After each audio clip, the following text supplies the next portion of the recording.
and welcome to the Carolina Snowflakes podcast, where two Southerners come to terms with their liberal snowflake tendencies. We're your hosts. I'm Amanda. And I'm Jason. All right, and we're here on our inaugural episode, and we're going to talk today about our Snowflake Awakenings.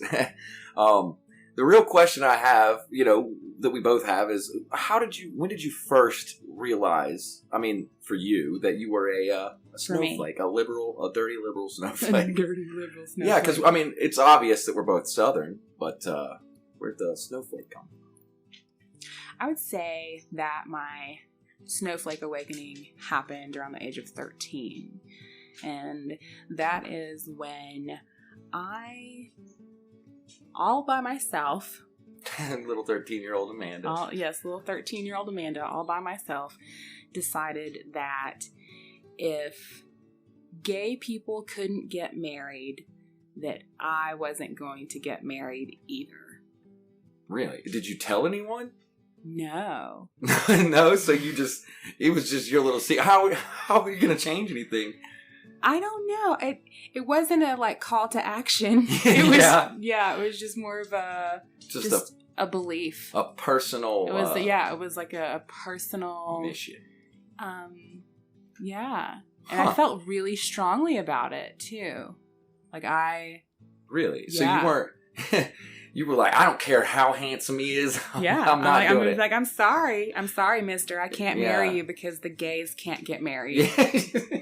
Well, maybe that was your logic. You would inspire him. He's like, well, man, I gotta. Yeah. Well, did you mix that with no sex before marriage? Because if you mix the two, then you could create it, theoretically, you're very attractive. You could create an army of people willing to fight hard for gay marriage. I didn't think about this. No, see, 13-year-old me didn't think of it that way. I was thinking more just in terms of what was fair. Yeah. And I didn't think that it was fair that gay people who I saw as being like me or like anybody else couldn't get married. It's not fair. No. It's really not, if you think about it. But now they can. Yeah, so you can too. So I can too. But as little 13-year-old self, I guess.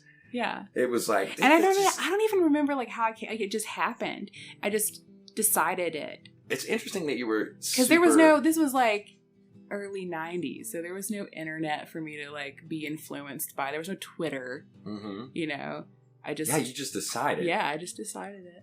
Weird. Yeah.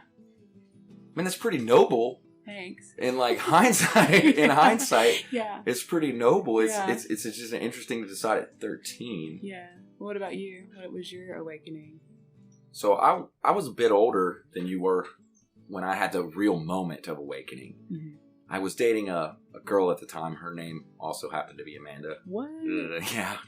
We'll keep that. We don't talk about that. That's a bad coincidence. But, I was, at the time, I was pretty poor. I didn't have a lot of money. And I was very much into rock and punk rock and against authority. And I was reading a lot of anarchist literature. I started with Noam Chomsky. And I found a book called Anarchism and Other Essays, written by a woman named Emma Goldman in 1910. Whoa. Yeah. Yeah, this is a woman writing about anarchism in 1910, which is... Yeah, and women couldn't even vote? No. At that point? No, you have a lady writing a book about anarchy? Yeah, a whole book about it. Yeah, and it's an amazing book. And so, I was getting really into it, and I was talking to my ex Amanda, and I said, you gotta read some of this. This lady was awesome, and, this was in 1910. It was blowing my mind. Uh-huh. And she said, yeah, she was a big kind of, there's a lot of controversy around her, discussion around her in the feminist circles. And at that time, I was feminists. I don't really know much about that. And she's like, well, she said this thing to me, and it changed my whole life. She said, if it's midnight and you don't know where you are and you want to go into a gas station and ask for directions, what do you do? And I was like, well, I walk in there and I'm like, yo, what's up, man? How do I get here? And she's like, yeah. Now, if you were a woman or you were me, let's just say you were me, you would have to scope out the parking lot. You'd have to see how many people were in the gas station. Maybe there's too many. Maybe they're too big. Maybe they're too creepy. Move on to the next gas station. And you're going to have to take all of that into consideration. It's all going to be in the front of your mind. It's not back of your mind stuff. Right. I had kind of always thought of oppression or what women went through was back of the mind stuff. Like, oh yeah, maybe a guy might try to hit on me. But it wasn't But this made me realize my mind exploded because it was, I would never, in no universe would I think, oh yeah, but somebody in this gas station is going to hurt me. I'm just mosey on in there. Hey, I'm white man. Give me directions, sir. Right, because as a woman in that scenario, you have to look at who's there. Yeah. Who's pumping gas? Who's inside the store? Who's working the counter? Mm-hmm. Are they going to potentially be a threat to me? That blew my mind. Yeah. I had never, and in connection with this lady writing this stuff in 1910, then it also dawns on me like, I mean, pardon the pun here, but the balls on this lady, right. You know what I'm saying? This is a lady who, she's writing very, very, sort of anti-government, let's take down the system stuff. And she's a woman in 1910. Mm-hmm. And that, it still gives me, I mean, I'm getting goosebumps talking about it, thinking about the bravery of somebody like that and the intensity and how much she was really fighting against. And it dawned on me in relation to her that this was like an awakening. This was a moment where my whole worldview has now shifted to trying to see those things that I hadn't seen before. To try to understand women. Yes. And, well, yeah. Well, I'd always wanted to understand women, if you know what I mean. But, goals. Yeah. I'd always wanted to be intimate with women, as it were. But to understand, holy shit, I didn't think of that. What other things? What other things do women experience differently than men? Because as a man, you don't even think twice about walking into a place and assuming that you're going to get the attention that you are entitled to. Right. And that you're not going to be hit on or harmed. The way I thought of it is I could even be kind of a dick about it and still get directions. I could go in there and be like, hey, how do I get here? And make it snappy. Yeah. Like, you know what I mean? Yeah. Bump your way up to the front of the line. Excuse me. Excuse me, ma'am. I am entitled and I have an important question. Yeah. Women I'm can't lost. do that. Damn it. Women, we have to, first scope out the place. If it seems safe, then we need to assume our place in the back of the line in the store and sheepishly wait until we get to the front and don't assume that we're going to be given any kind of useful information. Yeah, and then kind of have a happier, peppy vibe. Yeah, like you really want to be like, I just need to get here. No, actually, is when we have to apologize. I'm so sorry. Because we're not buying anything, See, I'm just mind blown again. Or even then, sometimes we might feel like we have to go in and buy something. Like I'm gonna go buy a soda and be like, here's my $1.50. So by the way, can you tell me how to get to, like that's how women have to do it. We have to apologize. We have to be meek. We have to, be mild and not assume or be aggressive or, feel that entitlement because we are not, And that's why I don't necessarily blame sort of privileged white men who haven't had that mind blow thing happen to them. Right. Because it's very easy to just go through your life assuming... living in your bubble, living in your white man privileged bubble. This is just how I do. It's tradition. I if I need directions, I just ask for them. And people are like, oh, hello, handsome young dapper sir. I'm here to give you directions. And... Right. So it was, for you, it was like a combination of kind of that story from your ex Amanda. Yeah. And the book that you were reading. I had read, and how inspiring she was, because the combination of the gas station story with her writing a book like that made me realize how big of a thing that book actually was. That's not a trivial thing. So what did you do with that The first thing I did was I took I took the filter in my mind off of the word feminism, and I started going like, I'm going to read feminist stuff. I'm going to type in feminist literature and look at some of the books. And what I learned from that pretty quick, I mean, it didn't take more than an hour or so, was that like any topic, there is vastly differing points of view, and some of them are garbage and some of them are true. Right. And it's like any other subject, but that is a good thing, because that means there's a lot to explore to find where you are. Right. There's a lot of opinions and variance even amongst the same sort of movement of feminism. Exactly. And I learned that first of all, feminism is some kind of monolith. And I've always heard the expression, black people are not a monolith, and neither are feminists or women. Would you say you identify as a feminist? Now, I would say I do. I do, at least in the sense that women are vastly underrepresented in government and business, and until we have them represented more in business and government than they are, just everywhere, then we're not places of power and authority, exactly, decision making. Yeah, and then as long as we're way behind in that, then we're way behind in like modernity, on being civilized. We are still uncivilized. Right. Do you know that you're living in the South and you're identifying as a feminist? Yeah, I know. Or you're holding feminist. Yeah, I do ideals. Identify as a feminist because I do believe we need to change that until anything like possibly can get much better. You know, I mean, it's the same thing with poverty or jail rates among the Black community, is that they are far more impoverished and far more represented in prison. That's the most positive spin I can put on that, by the way. I'm a representative in prison as opposed to, being jailed. But what I mean is that as long as that's the case, then we're nowhere near anything like being civil or democracy. I mean, democracy is a word that's so far away when we're this disproportionate. And so that's why I would consider myself both a snowflake or a liberal, a dirty liberal, or a feminist or a feminazi, or any of the other words you want to use. Right. To describe my sort of extreme views, which I don't see how that's extreme either, because the other side are literally Nazis. Yeah. That's the thing I don't understand when they talk about the left. Yeah, the extreme left. They call us the extreme left. Yeah. Like, oh, no, Grandma and Grandpa, right.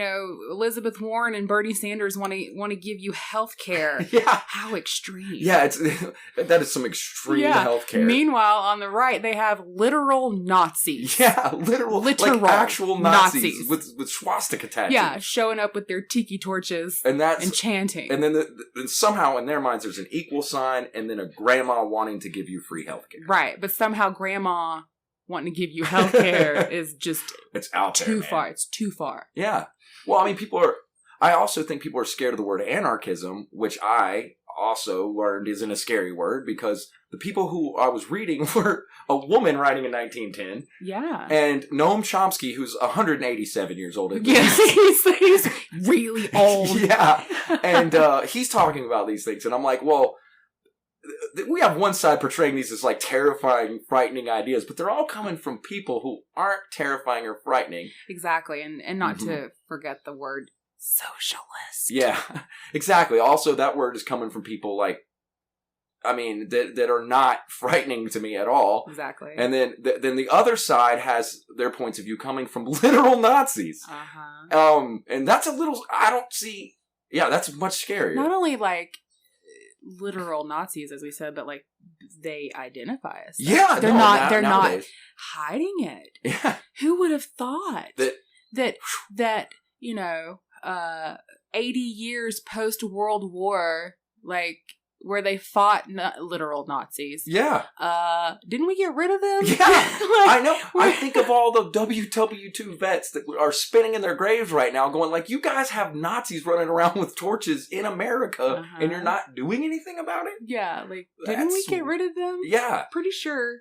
They were definitely the bad guys. I mean, there's no question about it. No question about the Nazis as being bad guys. Yeah. That's why there are so many video games where you kill Nazis or Nazi zombies. Zombies. That's the ultimate video game, because you can mercilessly kill them because they're Nazis. Right. And we all are in agreement that, they kind of had to go. Nazis bad. Yeah.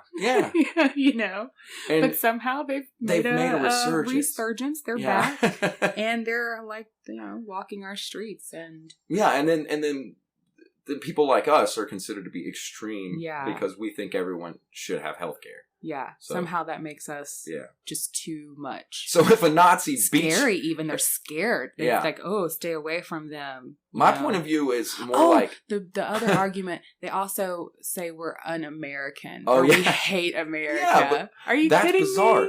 Yeah. The Nazis were vehemently enemies of America. They declared war. Yeah, it was a thing. Right. Yeah. But somehow we are un-American. Yeah. Because we're too left or too liberal. Yeah, and when I'm when a Nazi beats the shit out of somebody, I don't think they should get a hospital bill. And that makes me extreme. I don't understand. Yeah. That's bizarre. We want your wounds to be repaired and charged. Yeah, for if you get beat up for no other reason than your race or gender or sexual identity, we would like you to not have to pay for it. Yeah, that sounds like That's pretty extreme. That's a good infomercial. Sean White is aghast at how extreme that is. That would be a really good infomercial, though. Like, it would. We would love for you to have your health care covered when that Nazi beats you up. Yeah, when a hate crime occurs on you. I know this is extreme, but Tony Hawk his mind's blown by this, but so extreme that you maybe shouldn't have to pay for that, for getting hate crimed against you. For getting hate crimed against. Yeah. Yes. Yeah, I'm just throwing that out there. I was pretty liberal. Me and that damn Emma Goldman. Right. But see, here's the thing. So, like, we both align quite a bit in our views when it comes to all of this. But, again, we're in the South. Oh, yes. We're in, Western North Carolina, which isn't even, like, the more liberal part of this. Like, the liberal part's towards the middle of the state. We're in the mountains. Yeah. Where we are. Surrounded by people who might disagree. Like, disagree a lot. So, they might like the orange man. Yeah. Like, defensive even. Well, on this topic, I do think you and I have a funny story about when we first got together and we started texting each other. Right. So we met on OkCupid. We did. Endorsement. We're a success story for OkCupid. If anybody is trying to date online and you're having terrible experience, just hang in there. Yeah. Keep it up. Just keep trying. Expand your radius. I went to 2 hours drive. Yeah. Expand your radius. Lower your standards. You could do one or the other. Or both. Yeah. I found I kind of kept my standards where they were, but I expanded the radius of the search because I was, in my sort of mind, I'm a pretty liberal, pretty extremely liberal guy, considered to be. Yeah. I did the bunny air quotes there. So I knew that I might have to look a little farther to find somebody who was compatible. Because there was a lot of girls on there who I'm sure would have been fine with meeting up with me, but we would have not. They would have shown you a good time. Yeah. But they wouldn't have shared any sort of political beliefs at all. They would have probably not even really thought about it. And if I started bringing up books from 1910, they would have been like, who? Yeah, who the hell are you? Get away. Yeah, I had to find a girl who didn't immediately run. I had to find a girl who was like, oh, nerdy. Yeah, I read this chick who was writing in 1910. And feminism. And I was like, ooh, I like this. Yeah. I had to. So I was willing to expand my radius. Right. And when we were talking, I remember... This was before we met. We were texting. We hadn't even yet met in person. We were talking on text or on OkCupid. I don't even remember. It might have been on our phones. It was text. It was it? I couldn't remember. And I remember kind of going like, hey, so I have this tendency to like socialist literature and anarchist literature and it's pretty extremely left stuff. And I think one of your cats had escaped? No, I was at work. Oh, okay. You sent me that text. I was at work. I was really busy. You were swamped in the weeds. Yeah, and so, but we had been texting back and forth and no real pause. But then suddenly work was busy, so I had to stop texting. And I didn't reply to your text for several minutes. Oh, yeah. It was 20 minutes. Yeah, and then the next thing I know, I get another text from you. And I look down and it's like, so sorry if that offends you, or my bad. If you're offended by my socialist views. Yeah, and I thought it was so cute. I was scared. I genuinely thought she read that and was just like, yeah, you thought I had read it and then just threw my phone. I yeeted my phone out the door. Nope.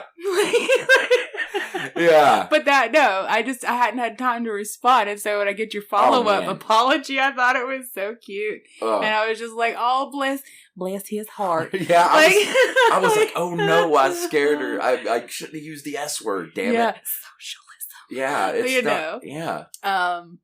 But as it turned out, I was like, oh no, I'm totally a socialist too. Yeah. It's cool. Or at least into socialist theory, democratic socialism. Yeah, democratic socialism. The name socialism is humongous. That's why it does have like some negative connotations to it on the far end of things. But, you know, generally speaking, we do kind of fall in the democratic socialist and in point fact, of view. That's kind of the theme of my story here is that like these words, anarchist, socialist, feminist, are words that have bad connotations. But they're so broad that people don't understand, and there's much to get to. It's I don't even know if it's like bad connotations is the right way to say it. It's more of just like misunderstandings and also misapplying the words by the other side. Huge words. They're very big words. The other side takes those words and they redefine or they pick and choose what parts they think are, you know, the definition for those words, and then they beat the hell out of them and say like, this is why it's so bad. And, you know, socialists, they're just a bunch of commies and they hate the United States of America and our freedom and our flag and eagles. They hate eagles. They hate eagles. They just want to pelt eagles with eggs. They want to beat eagles. Yeah, just hate on you eagle beater. It's weird. I know the communist part. I never really identified with. I don't want to live with a bunch of other people. When I think of communism, I think of Russia and bread lines, and I think of like living with a bunch of other people, which is not my bag. I mean, if some people want to do that, that's cool. But I don't want us all to do that. Like communal living is not. That sounds I'm not really terrible. Down for that. Yeah. No, I mean, and no offense to people who are into that. No. If it's your thing, it's your thing. But not for me. I personally am not into like. Nah. No, thank you. Yeah, I'll pass. I don't want to share a shower with like 15 other people. I did that really in college. Smell more than like 2 other people's farts. Like that's the maximum amount of other farts I'm down for. Yeah, like, listen, we all have a fart limit. Yeah. You know, and I'm sorry, but yeah. Yours and the dog. That's enough. That's I can't handle anymore. Yeah. But you know, whatever floats your boat. But the idea of communism just didn't have the same appeal to me. But when I heard socialism, I'm like, well. Right, but they interchange it. Yeah, I know. They interchange and say socialism is communism. I know. And to me, those 2 words have way different meanings. For sure. What I've read about it, they're vastly different things. In fact, I guess it would technically be that communism is a form of socialism. Right. And I think when you and I use it, we're thinking especially along the lines of, as we said, healthcare. Yeah. Socialized medicine. Right. Socialized healthcare. Exactly. Yes. Or the post office or the fire department. Yeah, and I wonder sometimes if people even realize that those institutions are socialist. Socialist institutions, yeah. Very much so. The post office is socialist. Yeah, the fire department. The public library. The police. The military. Those blue badges that these people so adore and hold up that's a socialist. We pay our money into taxes, and then they use that to make the military. What do you think that is? What is socialism? Yes, correct. You win. Because, the idea of taking taxes from people. Yeah. Our roads that we drive on, that is socialism.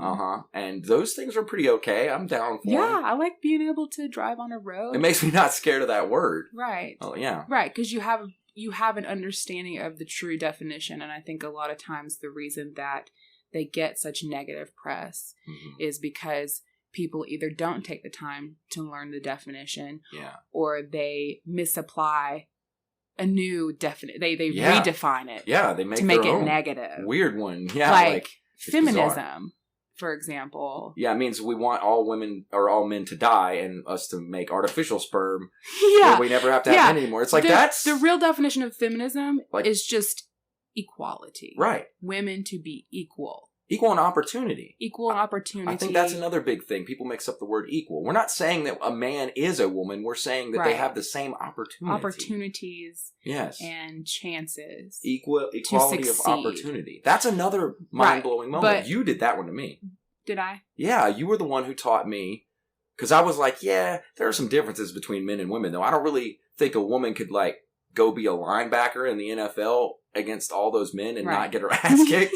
I mean, Because they're the biggest men ever. They're huge. They're like 6'5" and 375 pounds. Yeah, and I'm like, if somebody just wants to do it, that's not enough. But you were the one who told me that it's not about where somebody is. It's about the opportunity that they have. Right. And that if a woman was stronger and good enough, she would be able to do that. And I was like, well, hell yeah. You wouldn't just automatically dismiss just because she is a woman. Right. But as soon as you were like, okay, well, this person, regardless of if they're a man or a woman, is not nearly big enough or strong enough, then it doesn't matter anymore. It's the equality of opportunity. It's about, you taught me that. And that's another mind-blowing moment. A little awakening. Awakening in my life, because that's something I've applied ever since you said it to me. Because I used to kind of struggle with the equality thing.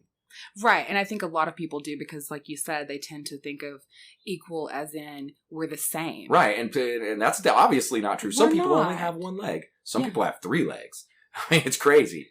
Yeah, right. Well, one guy did it at Guinness World Records thing. He had 3 legs. He looked like a table or something. It was weird, man. Was it like a functioning leg? Yeah. Really? It like walked? It came out of the side of his other leg, like in the crotchal region. What? And it came down and it had a foot on it too, yeah. Did he? I can't remember what that guy's name was. Did he wear a shoe? Yeah, he is wow, what kind of conundrum is that? You have 3 feet. 2 rights, yeah. You have 3 feet, though. Yeah. Well, shoes only come in pairs. He was always having to buy 2 pairs of shoes. And then just having one to throw out. No. Yeah. Well, he could have made friends with somebody with 1 leg. Right. And they could have worked out a deal. Oh, that's a good idea. That's a good idea. Put that on the Craigslist. Like, seeking friend with 1 leg. For shoe butt purchases. For shoes. Let's talk shoes. Dude, we need to start that. That's a good idea for a website. What? The shoe? Well, shoes, gloves. Anyone, if you have one of an appendage that most people have 2 of, a place for you to find someone else who happens to have the other one. Find your. So you don't always have to keep buying pairs. What they call that, like a glove buddy. Yeah, a glove buddy or a shoe buddy. That kind of sounds. A shoe sock buddy. Glove buddy sounds a little adult. Yeah, it sounds like a subsection of the bear community. Looking for a glove buddy. A glove buddy. Yeah, that does sound. Yeah, let's not do that. That actually might be a thing on Adult Friend Finder. It probably is. It's probably like an identity. We just don't know about it because we're nudes. That's pretty funny. Well, I think, that would be a good idea for a website. I guess, yeah. I mean, you could do it for shoes. But that poor guy and his 3rd leg, Yeah. Well, that was just a random thing I said. It was in Guinness Book of World Records. Did you ever just get tired of standing on the other one? I didn't know him. I didn't hang out with him.